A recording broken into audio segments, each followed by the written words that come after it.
What's going on, guys? It's your boy Trolltek here for another video. So today we're getting into Let Free the Curse of Taekwondo episodes 5 and 6 today. I know it's been a while since we did this, mainly because like I told you guys, I wanted to get Weak Hero Class 2 fully out of the way before we kind of continued this. When it comes to like TV show reactions, probably the way I'm going to do them now is like react to a BL, then a K-drama, then a BL, then a K-drama, and so on and so forth. Like that. I'm going to give a turn for each. And by the way, for the next series, well, next BL, I guess, series that we're reacting to, we are going to be watching season 2 of Heaven Official's Blessing. So that won't be the next show that we watch, but it's going to be the next like BL when we get to that. We're going to watch, because next we're watching a K-drama. I put a post on YouTube to get some recommendations. There's a lot of good ones. One that looked really interesting to me was it was something about something evil. It's like a gangster story. I'm not sure what the name of it is. It's like the summary that I read of it is this guy goes undercover in like a gang. It's something evil. Beyond Evil? No, not Beyond Evil. No, that was a different one. Something evil. I don't know. That seemed really interesting to me. So that's an option. Another option that seemed interesting to me was Mouse. And there was a couple of other ones that seemed kind of interesting to me. But yeah, so I'm just gonna. I might do a poll of like the 4 K-dramas that look the most interesting and on Patreon and get the votes for that. And then the highest one maybe I'll react to. I don't know. Or I might just decide. I don't know. We'll see.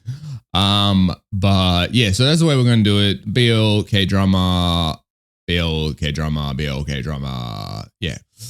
I think that's the best way to do it. Because if I do 2 at a time, it's like, it's so hard to get the episodes, because I also got to react to like K-pop stuff as well. So it's like, you know, I'd rather just do 1 at a time. Then I can do 1 day TV show, 1 day K-pop, 1 day, you know what I mean? So yeah. That's what's happening there. So episode 5 and 6 on Let Free the Curse of Taekwondo. And I'm going to switch my reaction style back to what I did for episode 1 and 2, where I react and then do like a big in-depth analysis at the end of the episode. I think I'm going to do that. I think, first of all, people seem to like it, and I have the most fun with that because, you know me, I like hyper-analyzing like these shows. So that's what we're going to do. So without further ado, let's get into episode 5 and 6 of Let Free the Curse of Taekwondo. I'm really excited. When we last left off, Doha was kind of being a prick when they reunited. So I am interested on this whole situation. And the reason I felt like he was being a prick is like, obviously you're not going to be all sunshines and rainbows after reuniting after 12 years, but it seems weird that you knew where he worked. Like he knew where Yujong, I think I'm blanking on his name right now, knew where he worked, knew where he was staying, because he even says that to him in the last episode, and then still is being like, oh, why do you care? And like is being weird about it. It's like, you came here on purpose, so like what is this coldness? Like I don't understand. So that's kind of why I feel like he's being an arsehole, because if they just ran into each other, I'd be like, okay, the coldness is like whatever. Maybe he just, there's reasons for it, but like you came and chose to work right next to his place, and you knew this was his hometown, so you knew you were going to run into him. So I don't know what's going on with Doha. And then also the fact that he's befriended his school bully. I know they used to be friends, but that still don't know what's going on there. And that motherfucker keeps like injecting into their conversations whenever I'm blanking on his name like a motherfucker, and Doha's conversation. Every time they're about to have some type of conversation, he's just like, oh, Doha, let's go. I'm like, bro, get the fuck out of my conversations right now. So I know he's going to be pissing me off. He's been pissing me off since episode 1, to be honest, but we're going to see. I just hope we don't get a repeat of fucking To My Star. As much as I love To My Star, I hope we don't get a repeat of just the tropes of miscommunication and just not talking about what you're thinking. But I feel like we're going that way. So we'll see how this all plays out. So without further ado, let's get into episode 5 and 6 of Let Free the Curse of Taekwondo. Here we go.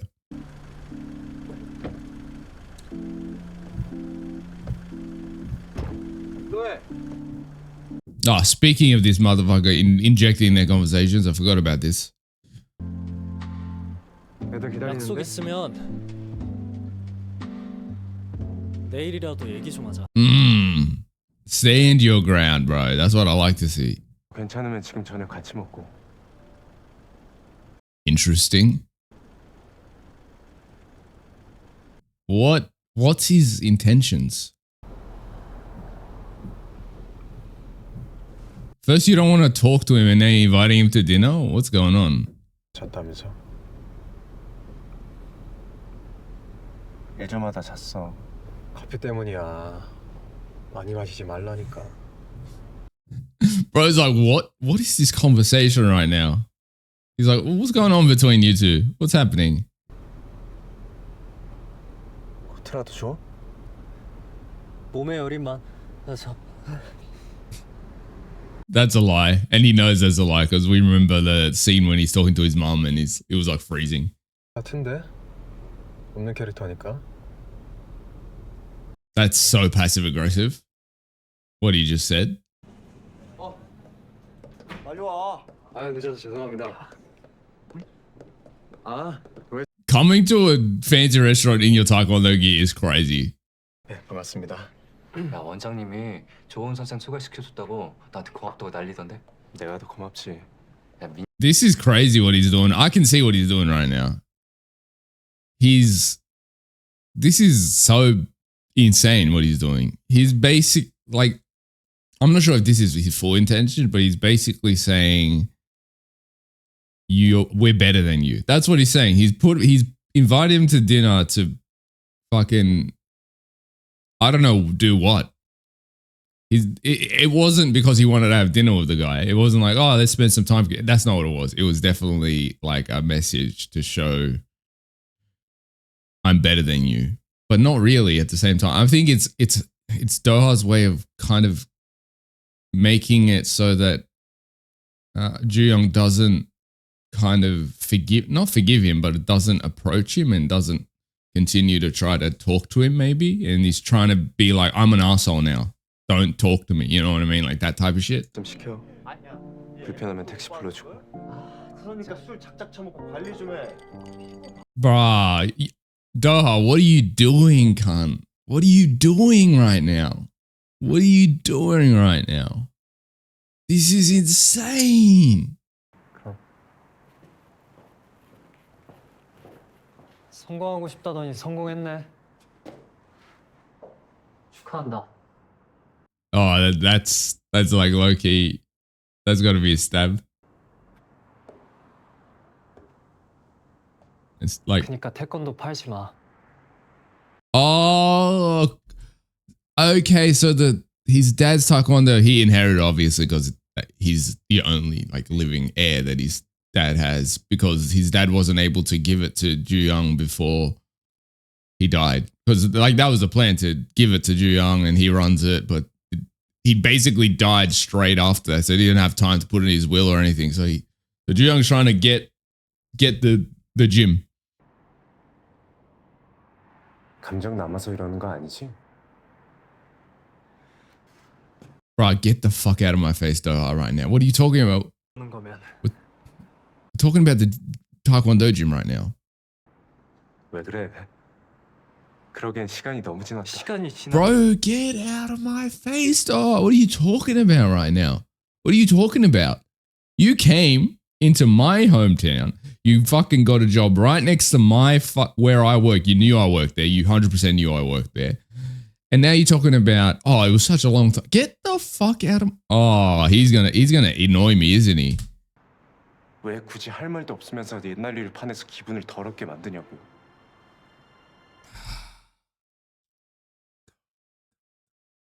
I know this is just like his trauma response on like attack on that whole situation. But again, it goes into what I was saying in episode 3, 4, I can't remember. Doha's reaction to everything is run. Don't confront anything. Run. That's all you can do. Like even the way, like obviously there was no really other way to deal with that situation because he was a kid, but even the whole dealing with the situation with like getting away from his past was run instead of confronting it in his own way. And so he'll be running forever, right? And this is what this cruelty is, just him running from the facts of his feelings. Honestly, Doha's all successful and shit now, but he's worse off than he's ever was as a kid with nothing, you know, living in the village, I feel like. 안해? 준비할 게 좀 있어서 쉬다가요.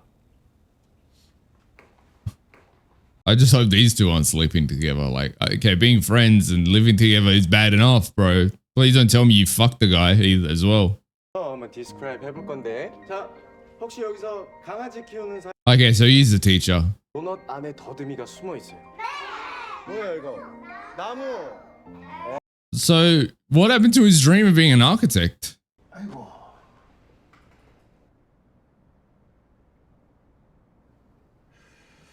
It's interesting that he's not just handing it over to Ju Young because like you'd think, okay, he doesn't want any, like he doesn't really need the money selling it and he just wants it out of his life. So like he could just give it to Ju Young and be like, hey, whatever, I'm done now. But I tell you why he's not giving it to Ju Young.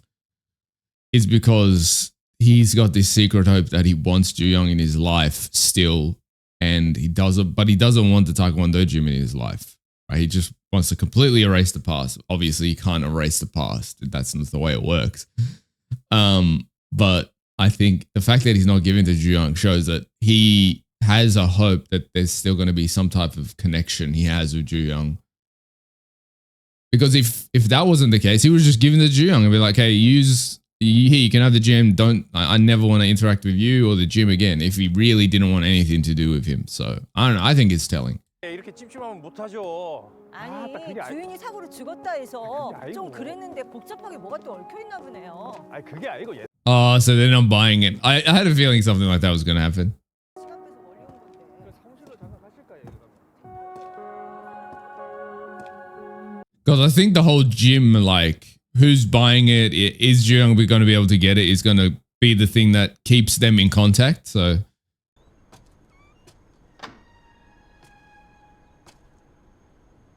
Oh, it's a flashback to that night.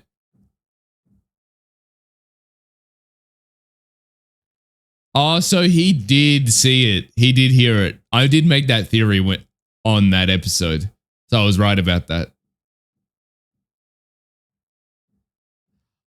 I wonder if that's a reason he's being cold to Ju Young as well, is his guilt of not like choosing to like not kind of stay and help him. And so he's like, his guilt is like he hates himself and the whole situation. So he won't, like, he's being cold to Ju Young. So like, because it's like punishment on himself in a way, obviously, like that type of vibe, you know. Again, miscommunications upon miscommunications just piling on.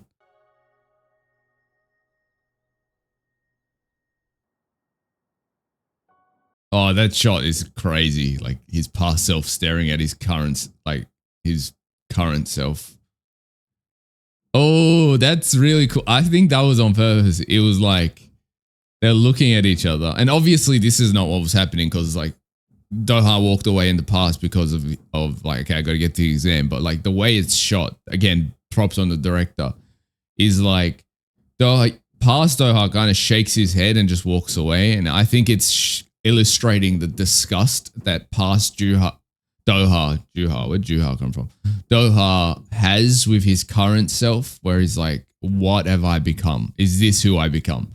Kind of vibe. That's what I'm getting from that. 질 것도 알고 내가 가서 말리면 네가 덜 맞았겠지. 쉽게 끝날 일이었겠지. 그것도 다 알았는데 눈으로 확인하면 수능이고 보고 망칠까 봐. 그래서 모른 척한 거라고. I feel like he ruined his exam regardless, but obviously the miscommunication is going to be like, oh no, I chose my exams over you. Because if he didn't ruin his exams, then why is he not an architect at this point? You know? 이거 뭐고 팰 수 있는 애니까 괜찮겠지 하고 간 거라고. And we saw him running back as well. 네가 맨날 우리 아빠한테 쳐맞았다는 것도. It was pretty obvious though.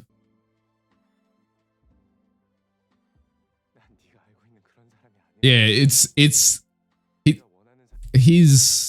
it's like this self-imposed punishment, like the way he's treating Ju Young and just like this whole situation. It's self-imposed punishment. It's like, I'm a terrible person and so you need to stay away from me type shit. 아침에 네가 날 찾아오면 어떡하지? 그래서 다 알고 수능도 못 치고 나온 거면 어떡하지? They're both just trying to protect each other. These fucking idiots. If you just had a conversation about it. I know they were teenagers, but still.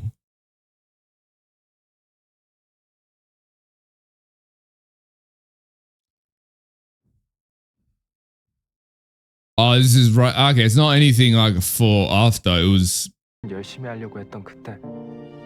before he went to the exam.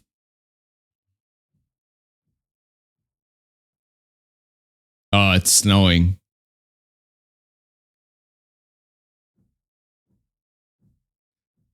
The snow is like very closely connected to their relationship in a way. It's like their most important moments have happened in the snow. If you think about it.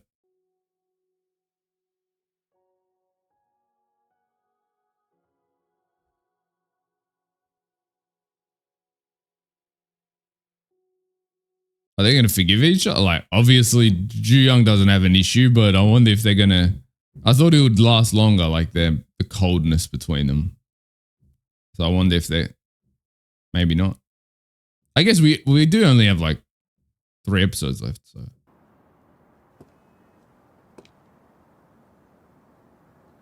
Okay, that was fast. I guess Doha can't like resist for too long.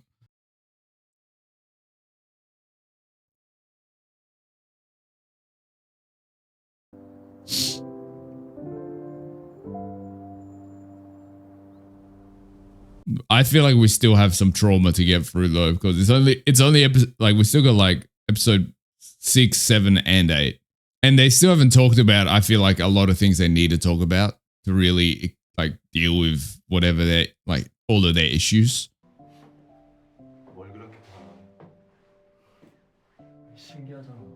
Bro's like, this is nice.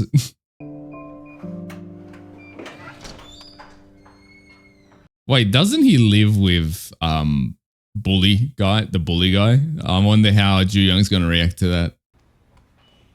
If I was Ju Young, I'd crash out personally, but oh, here he is.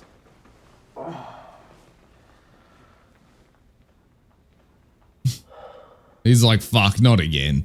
That's exactly what he's thinking. 술만 취하면 집을 잘 못 찾아. Oh, you're gonna lie to him? 보내고 연락도 없더니 You're gonna lie to him right now? You just live together, bro. 여기서 내일 연락할게.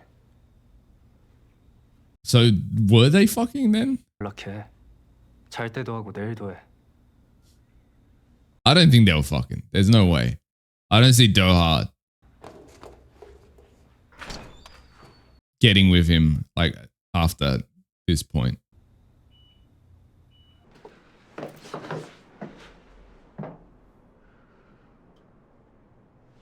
Because the thing is, I think even without Ju Young, like Doha wouldn't have feelings for other bro, because like he, even when they were friends, like he treated him like a friend, but I don't think he ever had feelings for him. So.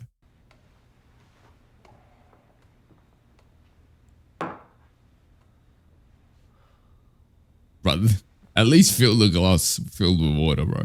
That's like 1 sip at max.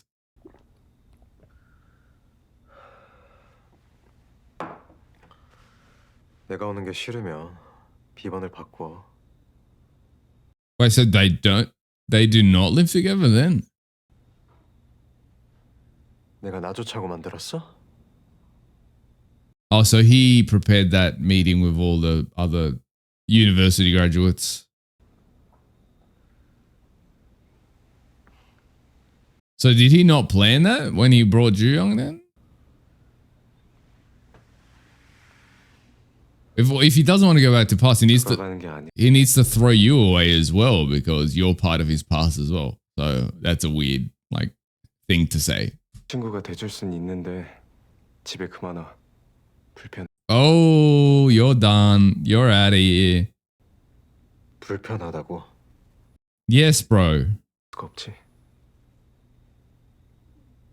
Did you forget the fact that 줄 알았으면 you, 나도 처음부터 솔직할 걸 그랬어. did you forget that you used to jump this guy? I know I would be I know like he might have probably forgiven him, but I wouldn't forget the fact that this motherfucker used to jump me in high school.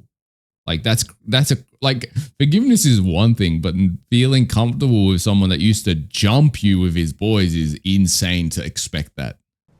그래, 야, 니 뭔데? 어디 서울 잘 간 기가? 잘 갔지. 걱정했다. Oh, this is the guy that was selling the house, I think. The real estate agent guy. 그래서 태권도는 뭐 니한테 판다더나?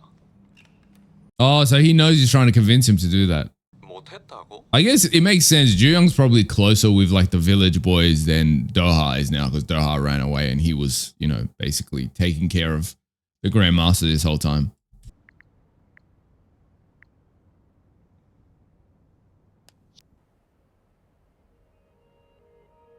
The thing is, I still don't think Doha will sell the place to him, even if they are like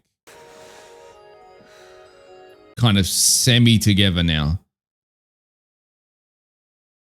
Because again, they haven't talked about like confronting their past. Because all Doha said is, "I want to continue from where I left off," but he doesn't want to confront the past. He doesn't want any link to the past. No pun intended. So I feel like there's so much work to do with these two. Still, I still got that MP3 player.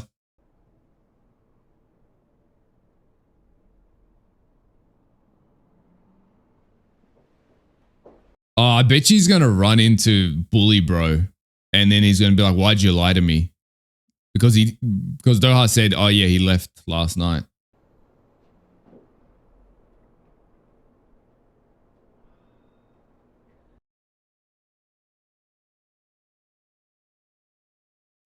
But what's the point in lying, Doha? I don't understand. Like, what's the point? Like, just say, he stayed because he was drunk. Like, you know. Like, it's not anything crazy. Why would you lie? You just create an issue for no reason. I actually might leave it at episode 5, actually. Because there's a lot to analyze. And if I do both episodes and then the analysis for both, it's gonna take like fucking, it's gonna be a 3-hour video. So I'll leave it at episode 5. And yeah, that was my reaction. So let's get into the analysis part of the video now.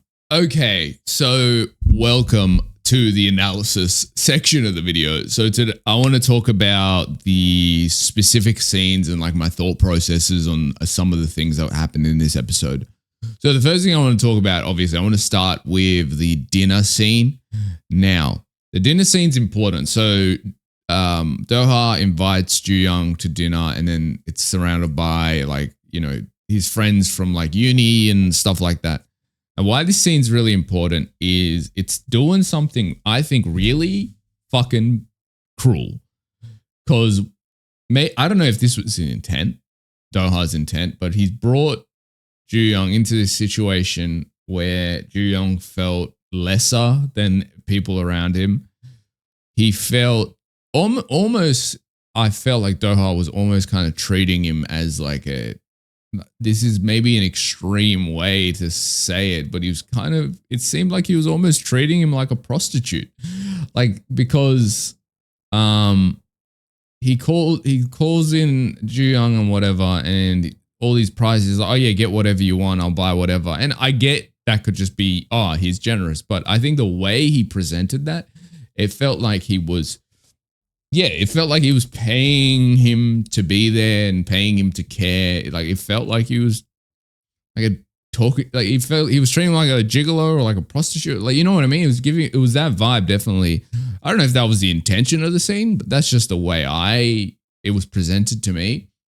So I think that was really cruel, the way he did that. And I feel like I'm hoping they do talk more about that and kind of talk about just, I feel like how damaging that scene actually was. But I do think they kind of skipped it over when we had them kind of forgiving one another and like getting semi together again. Though there's other issues past that dinner scene that I want to kind of talk about anyway. But that scene, it seemed very poignant to me, and it showed, I think even if they've got back together, I think we're seeing a glaring issue already in their relationship. And I'm not sure if it's going to be an issue that's is constantly brought up, but the income disparity between these two, I think, is going to be a problem, because this is my impression. Doha seems to be, at least right now in his headspace, is I can pay for all of these, of any issues to kind of go away. And not that like he thinks money is everything, but what the vibe he's giving me right now is he's surrounded by a culture where money is really important and all that stuff.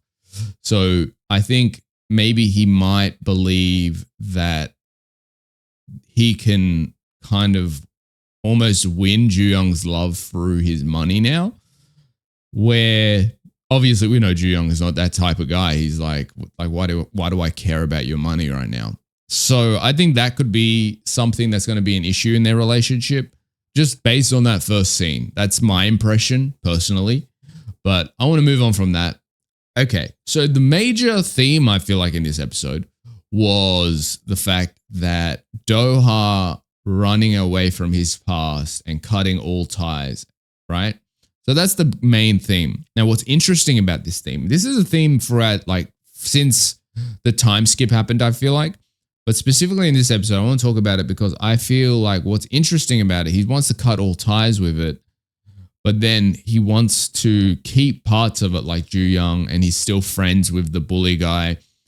Now, what's interesting to me about the whole idea of cutting ties, like even selling the Taekwondo gym, is he is just constantly running and running and running and running, and he can't confront his past. So until he can confront those things, like the decisions he made with Ju Young, his relationship with his father, the time he spent in the village, until he can even his own decisions that he made in response to those things, until he can confront those things, I don't see a lot of hope for Doha as like a person, growing as a person, and his relationship with Ju Young being a healthy one. So I think the number one thing is right now that the director's trying to illustrate is Doha is in this cage of his own making because he's constantly running and he thinks he's escaping that cage, but it's just pulling him back in because he won't confront it. So that's a really interesting dynamic, and I am really curious to see how the director explores it in these coming episodes. But I'm really liking that side of things, and I'm going to talk more about that later. Now, next thing I want to talk about is we find out, which I kind of suspected anyway, but we find out that Doha knew Ju Young was getting hit by the Grandmaster, and he's the one who called the cops, which was obviously because he wanted to protect Ju Young. Because it was a bit like, wait, how did the cops even know this was happening? Because this was in the middle of the night. No one, like, it's in the middle of nowhere. There's no way the cops just heard it. So yeah, he calls them. They break it up, whatever. So what's interesting to me about that scene is he knew that, but he still decided to run out of his exam, right? Because we know he ran out of exam. That's like guaranteed, and it's basically confirmed later in the episode, because we find out he's a teacher and he's not fulfilling his dream. And Ju Young even says, why did you give up on your exams, or something to that effect.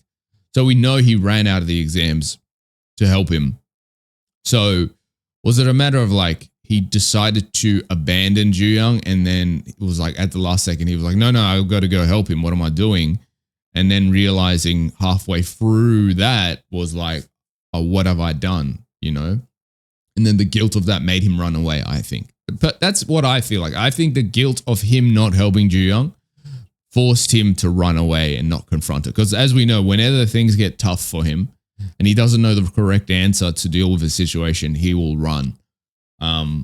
Which is I think the point of that their relationship is founded on the fact that Ju Young fights and Doha runs away, which I'm going to get more into that in a bit. So with Doha not achieving his dreams, what I'm curious about is he seemingly didn't go to university for architecture, but he's a teacher, right? So I'm curious how this all came about, because based on what we're seeing, Bully Dude was able to get into university because he's a lawyer. But like, you need to go to uni to become a teacher as well. So I am curious how all of that came about, which I'm sure they're going to get more into that. That's just interesting to me. Now, speaking of the whole Ju Young fighting and Doha not fighting, this is going to be a big plot point, I feel like, in the story. Because from episode 1, we've had situations where Ju Young has fought to talk about a situation or to defend, their connection or whatever it may be, every time something tough has happened. Doha has always run away. Like, that's just been that's been his response. I think when he was younger, before this whole event with the exams and stuff happened, Doha had situations where he was able to accept his kind of faults and responsibilities and apologize for them or communicate that. I think he had that ability. Somewhere, I think along the line, maybe with Ju Young not being in his life, he lost it right now, I feel. So right now, if you think about it, like, they've kind of forgiven each other to an extent, and they've kind of doing their thing again, basically.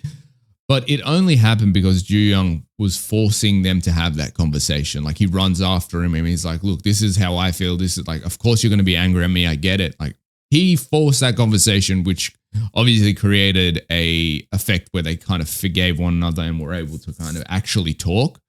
So my point is, I think that's a really important scene, because Doha, if it was up to Doha, none of that would have happened, which we see effects of Doha consistently running away even after they forgive one another, right? Which I'm going to talk about again. So at the end of the episode, they're texting one another, whatever. Doha's like, yeah, he left last night. Ju Young goes to visit him, I guess to surprise him, sees that Bully Bro is still there. I'm not going to remember this guy's name because I don't want to. He's still there. This delusional motherfucker is still there. And we find, like, Ju Young's like, oh, you lied to me.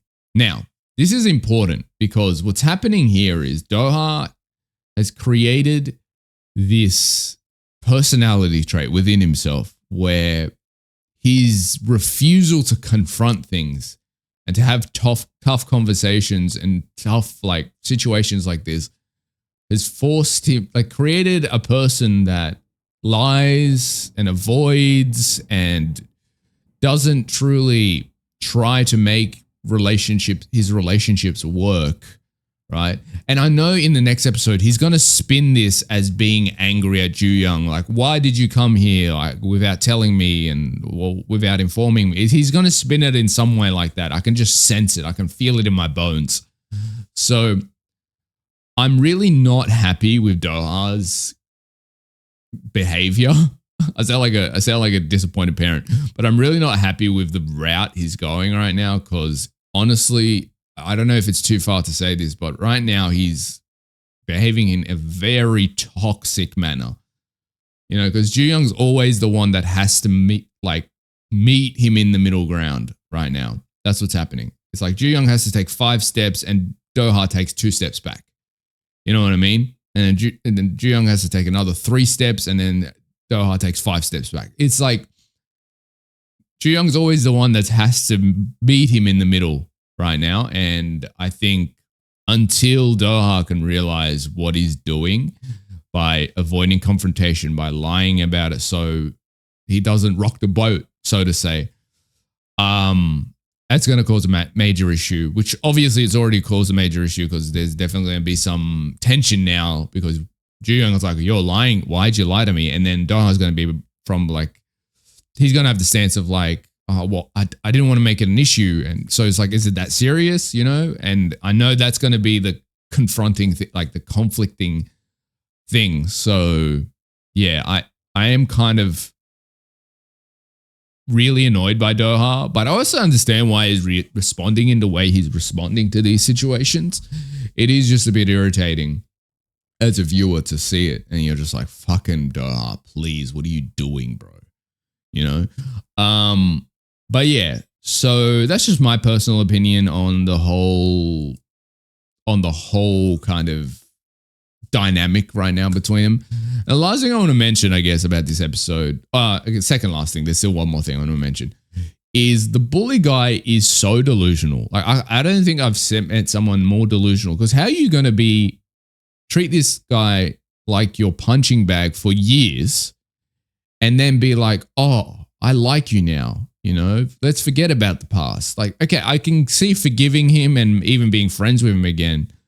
But this level of delusion where you think you're going to be like soulmates, let's say, or together after that type of background is crazy to me. And you know that Doha doesn't have those feelings for you in general. It's just delusion upon delusion, in my opinion. Last thing I want to talk about, which I kind of talked about in the episode reaction, but I really like the way the director uses Snow to explore the important, like, pivotal moments in their relationship. Like, think about it. When it snowed for the first time, you know, Ju-young and Doha kind of smiled at each other. That smiling scene that was the first time they got closer in that way. And then they got even closer when, you know, Ju-young made his own snow, and that was a moment. And then, like, their breakup scene, as it were, happened when it was snowing, you know. Well, I say breakup scene, but when, you know, Doha went to do his exams and shit, it was snow. Like, every important moment in their relationship, like pivotal moment, Snow has kind of been present. So that's a really cool, like, thematic thing that I found fascinating personally. But yeah, that was my opinions and review analysis / reaction of episode 5 of Let Free the Curse of Taekwondo. Thank you guys for watching, and I'll see you guys next time. Goodbye.